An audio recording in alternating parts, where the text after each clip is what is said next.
Have you ever found something holy in your home and realized you never truly understood what it was? I was cleaning out a drawer, just an ordinary day, when I stumbled on a small silver medal. I recognized the image of Saint Benedict, but at the time it felt like just another religious token, a keepsake, a symbol. I had no idea that I was holding one of the most powerful spiritual weapons the Church has ever known. It wasn't until I heard the words of Pope Leo XIV that everything changed. "This isn't just a piece of metal," he said. "It's a shield, but only if you know how to use it." I want to start today's video with a story, something personal, something I think many of you might relate to. Not long ago, I was cleaning out a drawer in the hallway. You know, the kind, the drawer that seems to collect everything. Loose change, old receipts, birthday cards you meant to hang up but never did. Buried beneath all of that, I found a small medal, round, silver, with intricate markings I couldn't quite read. It was the medal of St. Benedict. At first I smiled. I recognized the cross, the letters, and the image of the saint. I thought, oh, this is nice. I should hang this in my car, or maybe keep it in my wallet for protection. And that was it. No prayer, no thought, just a casual, this might be useful, and I set it aside again. But later that week, something tugged at me. I kept thinking about that medal. I'd grown up Catholic. I knew about sacramentals, but I realized I didn't actually know much about the St. Benedict medal. What did the letters mean? What was it for, really? Why did I feel like I had stumbled on something more than just a religious keepsake? That's when I came across a video of Pope Leo XIV. He spoke softly, but with such depth and conviction. And he said something that made me stop what I was doing. This isn't just a piece of metal, it's a shield, but only if you understand what it truly is. A shield. That one word changed everything. You see, up until that moment, I had always treated the medal like a spiritual accessory, a symbol, something holy, yes, but mostly decorative. I had never once asked whether it had been blessed by a priest. I had never prayed with it. I certainly hadn't placed it in any special location in my home, and I definitely hadn't given it any true spiritual reverence. And then Pope Leo XIV said something else, something that felt like it was directed at me personally. Many possess the medal, but few understand it. Without blessing, without faith, it becomes a sword without a blade. That image stuck in my mind. A sword without a blade, something that looks powerful, but can't actually protect you.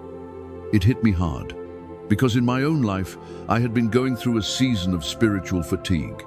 Anxieties had crept in. My prayers had grown mechanical. There was a kind of heaviness in my home that I couldn't quite explain. And here I was, holding something that had been used by saints, monks, even exorcists, and I had reduced it to a lucky charm. I started reading more. I found out that the St. Benedict medal is deeply rooted in spiritual warfare.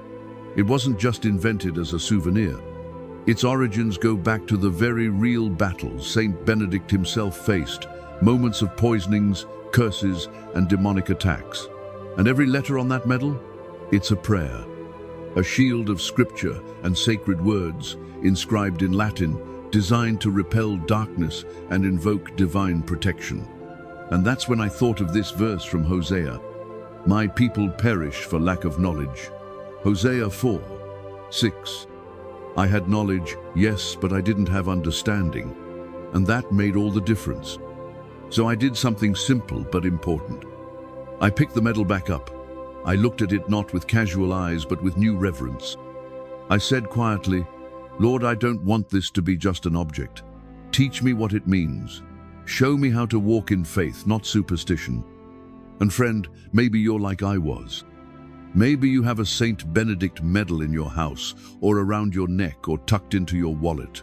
And maybe, like me, you've never really paused to ask, has it been blessed? Have I prayed with it? Am I treating this as a sacramental, or just a spiritual accessory? Let me tell you something I learned. The blessing matters. The intention matters. The faith matters. This isn't about guilt or shame, it's about awakening. God gives us tools.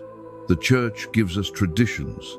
And sometimes All it takes is one small, dusty medal in a forgotten drawer to remind us that spiritual warfare is real, and so is God's protection. That day was a turning point for me. It wasn't just about the medal. It was about my heart, my home, my hunger for something deeper than routine religion. And in the chapters ahead, I want to share everything I've learned, what Pope Leo XIV revealed, how the medal works, what to avoid, and how to invite true peace into your life through this sacred gift. But for now, I just want to ask you, what sacred things might you be treating as ordinary? Because sometimes, the greatest blessings are the ones we've already been given. So after that moment of realization, after I dusted off the St. Benedict medal and looked at it with new eyes, I began to dig deeper. I wanted to know what made this small object so spiritually powerful. What exactly did Pope Leo XIV mean when he called it a shield? And why has this medal been treasured by so many faithful souls for centuries? To understand the answer, I had to go back to the beginning, to the life of a man named Benedict of Nursia. Born in Italy around the year 480, Benedict wasn't just a monk, was a spiritual warrior. From a young age, he rejected the noise and distractions of the world to seek God in solitude. Eventually, he would go on to establish the Benedictine order, write the rule of Saint Benedict, and shape Christian monasticism as we know it. But what most people don't know is that his life was marked by constant spiritual battles. According to tradition, Benedict was repeatedly targeted by those who wanted to destroy him.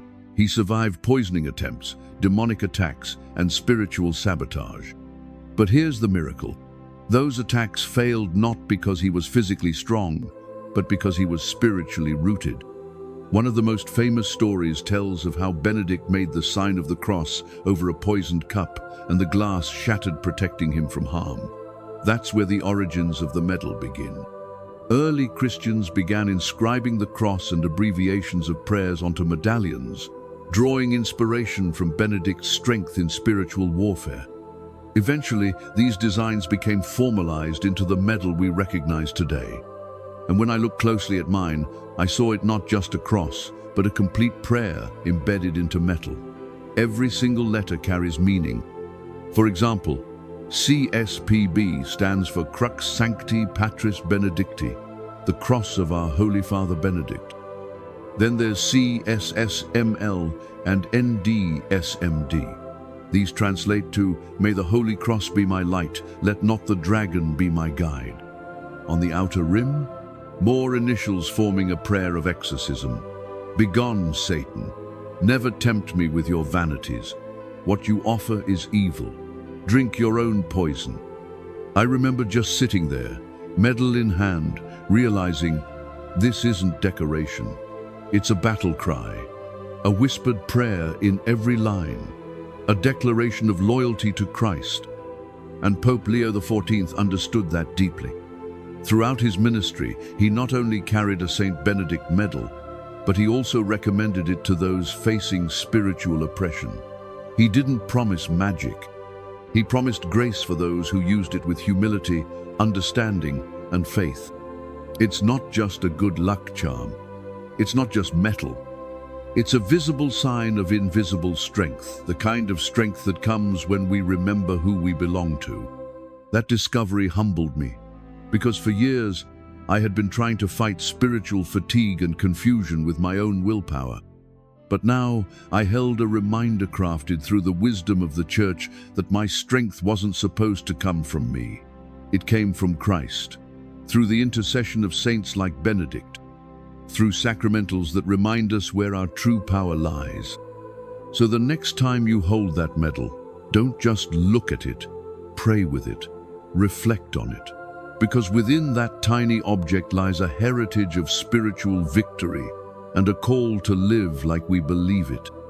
I'll never forget the story Pope Leo XIV shared about a woman who came to him proudly holding her new St. Benedict medal. She had just bought it from a small religious shop near a basilica. The medal was beautiful. It sparkled as she held it up, beaming. She said, "Father, I finally got one. I've heard so much about its power." Pope Leo looked at it gently, smiled kindly, and then said something that startled Herond later. deeply convicted me. "My daughter, you have a beautiful piece of metal, but you do not yet have a Saint Benedict medal." At first, she didn't understand. And honestly, I wouldn't have either. She had done what so many of us do, assumed that because it was bought from a religious shop near a church and had the image of Saint Benedict on it, it was already sacred, already active, already working in her life. But that's where we so often go wrong. Pope Leo explained to her and through her, to all of us, that it's not the shop or the place that gives a sacramental its power. It's the blessing, the priestly invocation, the prayer of consecration that asks God to pour His grace into that object and use it as a channel of spiritual protection. Without the blessing, he said, it's like a flashlight without batteries. It has the right form, the right purpose, but no energy to fulfill it. That image stuck with me. I thought back to my own medalth, one I had found in that cluttered drawer, and I realized something important. I had no idea whether it had been blessed, no clue at all. And more than that, I had never prayed with it, never treated it as a tool for grace. I had assumed, just like the woman, that because it was holy looking, it must already be spiritually effective. But Pope Leo's gentle correction was clear. The blessing is not optional, it's essential. And here's where it gets even deeper. The moment I heard that story, I thought, how many other things in my life have I assumed were spiritually active just because they looked religious? A crucifix on the wall, a Bible on the shelf, a rosary in my bag. All good things, but are they blessed? Are they used? Are they helping me grow closer to God, or just sitting as spiritual decorations? It challenged me, not in a way that made me feel guilty, but in a way that called me higher. God doesn't just want us to own symbols. He wants us to live in communion with what they point to. So I took my medal to my parish priest. I asked him to bless it properly. And that day, for the first time, I felt like I wasn't just carrying something holy, I was carrying something activated by prayer. And you can too. If your medal hasn't been blessed, don't worry, it's never too late. And it's not just about doing it right. It's about stepping into something deeper, something real. Because the power doesn't come from the metal. It comes from God through faith, through reverence, and yes, through that sacred blessing. There's a moment from Pope Leo XIV's teachings that still echoes in my heart. He said, "The medal does not protect someone who does not pray." Let that sink in for a second. Because if I'm being honest, there was a time I thought just having the Saint Benedict medal on me was enough. Like it was some kind of spiritual shield that would automatically keep bad things away. And I don't think I'm alone in that. So many of us slip into this quiet, almost unspoken belief that simply wearing something holy means we're safe. But that's not how grace works. The Saint Benedict medal isn't a magical charm. It's not something you carry around like a rabbit's foot or hang in your room like a lucky symbol. It's a sacramental land that means it's meant to be part of a living relationship with God. Pope Leo was very clear on this. He had seen people place the medal in their homes and still struggle with spiritual heaviness. And when he'd ask about their prayer life, their connection to God, their personal walk, they often had none. Just the medal. Just the expectation that this object would do all the work while their heart stayed distant. It doesn't work that way. Grace isn't mechanical, it's relational. The medal points us to Christ. It's like a window that lets the light of heaven in. But if we close the blinds, if we stop praying, if we stop trusting, if we stop seeking, then the window is still there, but the light doesn't reach us. This truth humbled me deeply, because I realized I had been asking for protection without relationship. I had been relying on the symbol without seeking the source. It's a little like wearing a wedding ring but never speaking to your spouse. The ring is meaningful, yes, but it's the daily love, the commitment, the shared life. That's what makes the relationship real. In the same way, the Saint Benedict medal means something when it's part of a living faith, when we pray with it, when we ask for Saint Benedict's intercession, when we place it in our homes and bless the space with our presence, our prayer, our praise. That's when it becomes powerful. That's when it stops being just a medal and becomes a means of grace. The truth is, God isn't calling us to superstition. He's calling us to surrender, to walk with Him, to open our hearts, not just our homes, to His protection. And this is the beauty of sacramentals. They remind us, they anchor us, they nudge our souls back toward heaven, but they do not replace our need for relationship. So if you've been treating the medal like a spiritual tool without tending to your prayer life, don't feel ashamed. Just start again. Pick it up, say a prayer, light a candle. Ask the Lord to renew what's been forgotten, because grace flows where faith is alive. And the St. Benedict medal? It was never meant to work alone. It was meant to lead you closer to Christ, to prayer, to peace. There's something I never thought about, at least not until I heard Pope Leo XIV share this story. He talked about a woman in Italy who came to him frustrated. She had St. Benedict medals all over her home, but still felt like there was constant tension. Arguments, sleepless nights, a heaviness she couldn't explain. She asked him, why isn't it working? So he asked her a simple question. Where are the medals? She replied honestly. One was in the bathroom, another in a junk drawer, a third stuck on the fridge next to magnets and takeout menus. She meant well, but she hadn't given them any particular care. And then Pope Leo said something that really stayed with me. Would you toss a sacred image into a drawer with anything? Sacramentals deserve places of honor. That's when it clicked for me. Where we place something often reflects how much we value it. We don't throw wedding rings into toolboxes. We don't leave important family photos under piles of laundry. And yet sometimes, without realizing it, we do exactly that with the holy things God has entrusted to us. The St. Benedict medal is not decoration, it's devotion. And placing it in our homes with reverence changes more than the atmosphere. It changes us. I thought about where mine was, tucked into a forgotten corner. No prayer, no intention, no sense that it represented something sacred. So I made a choice. I cleared a small space on a shelf. I placed the medal there, along with a crucifix and a candle. I printed out the prayer of St. Benedict and kept it nearby. Nothing elaborate, just intentional. And friends, it changed everything. It wasn't that a magical feeling filled the room, but something shifted. I found myself drawn back to that space every morning. Just a few minutes in silence, a whispered prayer, a moment to recenter my heart. That small corner became holy ground, and it reminded me of what the Lord told Moses in Exodus. Take off your sandals, for the place where you are standing is holy ground. Exodus 3:5. When we treat sacred things with reverence, we're not just honoring them, we're inviting God into the space, into our homes, into our routines, into our hearts. So if your medal is sitting somewhere forgotten, don't feel discouraged. Just move it. Give it a space of honor. Set it apart. Let it remind you of God's presence in your life. Maybe that space becomes a place where you pray for your family. Maybe it becomes where you light a candle for a friend. Maybe it's just where you go to say, "Thank you, Lord," at the end of a long day. It doesn't have to be grand. It just has to be sincere. Because where we place the medal tells heaven something important. This house belongs to God. This space is sacred. And this heart is open to grace. There's a story I heard while watching that same message from Pope Leo XIV that I can't forget. It wasn't a dramatic miracle. It didn't end with fireworks or thunder from the heavens. But it stayed with me because it was real, quiet, honest, and powerful.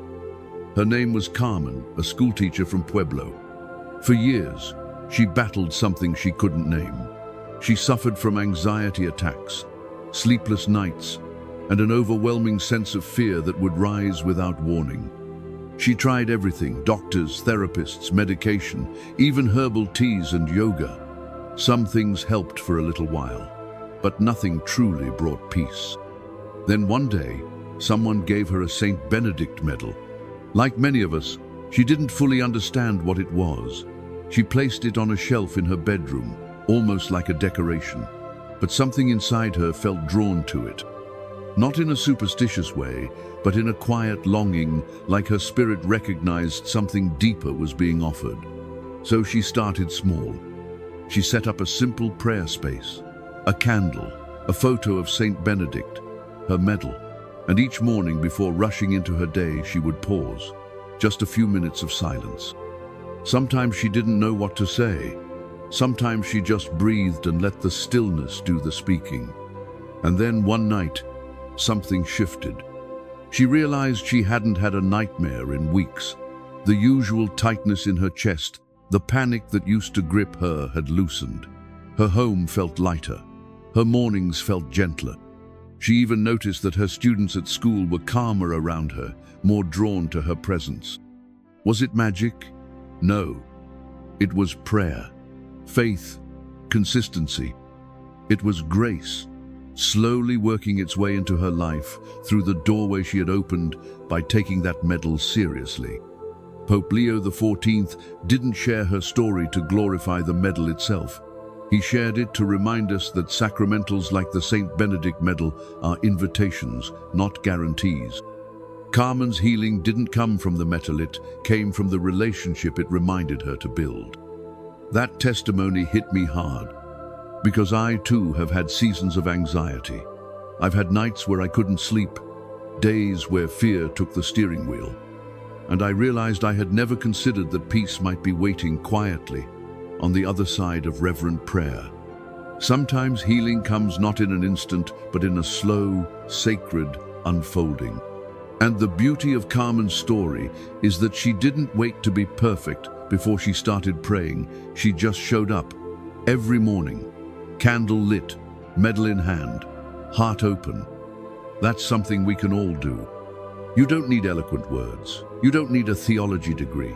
You just need a desire to invite God in. So if you're struggling with fear or anxiety or just a sense of heaviness in your home tree, set aside a space, place your medal there, light a candle, whisper a prayer, and wait. Because grace doesn't always shout. Sometimes it gently whispers peace over you until one day you realize the storm has passed. There's one more story Pope Leo XIV shared that brought tears to my eyes. It wasn't about miracles in far-off lands or visions from the heavens. It was about a married couple who were quietly falling apart. They had been together for 27 years, but the love they once had was buried beneath years of exhaustion, bitterness, and unresolved pain. Arguments became routine. Silence filled the spaces where laughter used to live, and eventually they found themselves standing on the edge of separation, unsure if there was anything left to fight for. As a last resort, they reached out to a priestone who deeply valued the spiritual tools Pope Leo XIV often spoke about. He didn't try to counsel them through every memory or mediate their arguments. Instead, he offered them something profoundly simple: 2 specially blessed Saint Benedict medals and 1 gentle instruction. He said, create a sacred space in your home. Pray there together each night, even if it's just for 5 minutes. They were skeptical at first. They hadn't prayed together in years.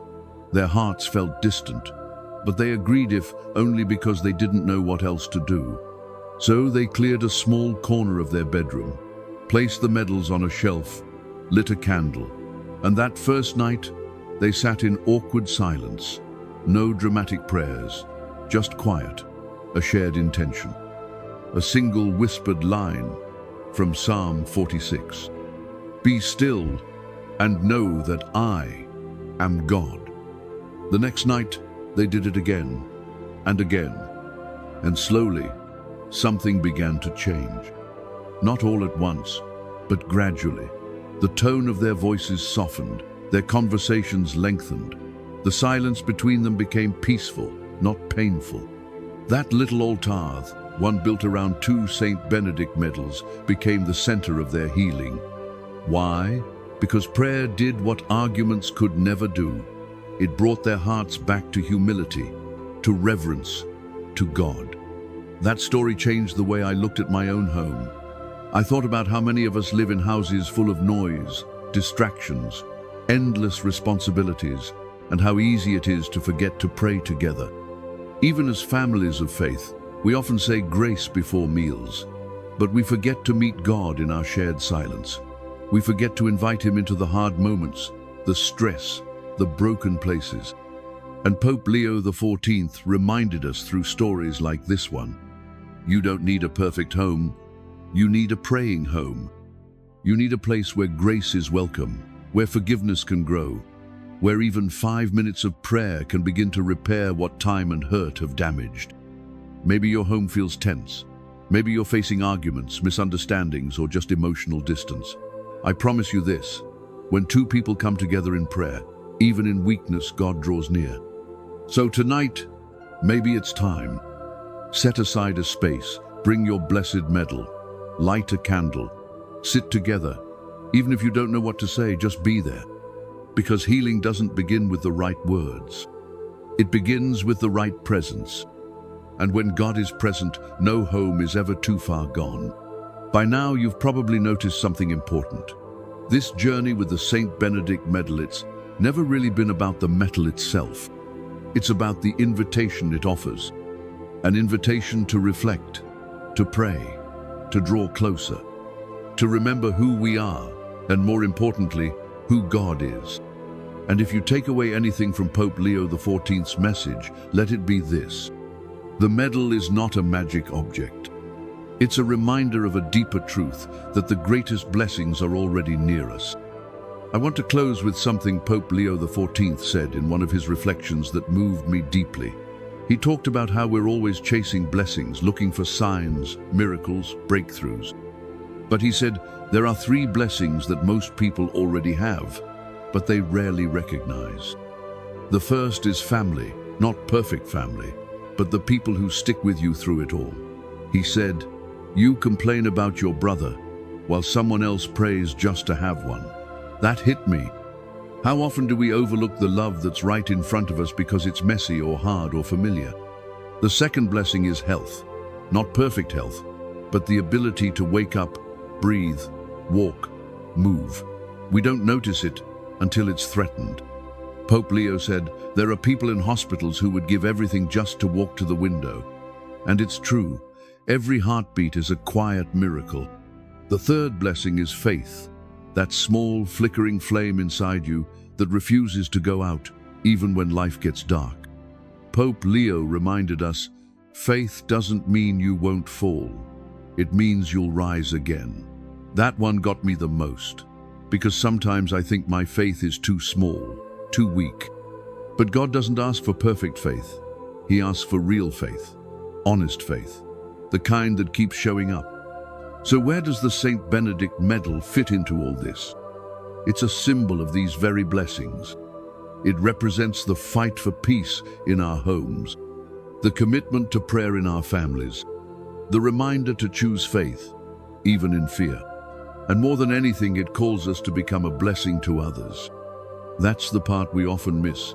We don't just carry the medal for protection. We carry it as a sign that we've been claimed by Christ and that we want to reflect his light wherever we go. You might not be able to change the world, but you can change the atmosphere in your home. You can change the way you speak, the way you love, the way you forgive. And that's where holiness begins. So tonight, take a moment. Look at your medal again, not as a charm, but as a calling. Ask yourself, have I welcomed the blessings I already have? Am I using this gift to draw closer to God? Because when you dow and you treat it with reverence, pray with sincerity, and walk in humility, something powerful happens. You stop just being protected by the blessing, and you start becoming a blessing.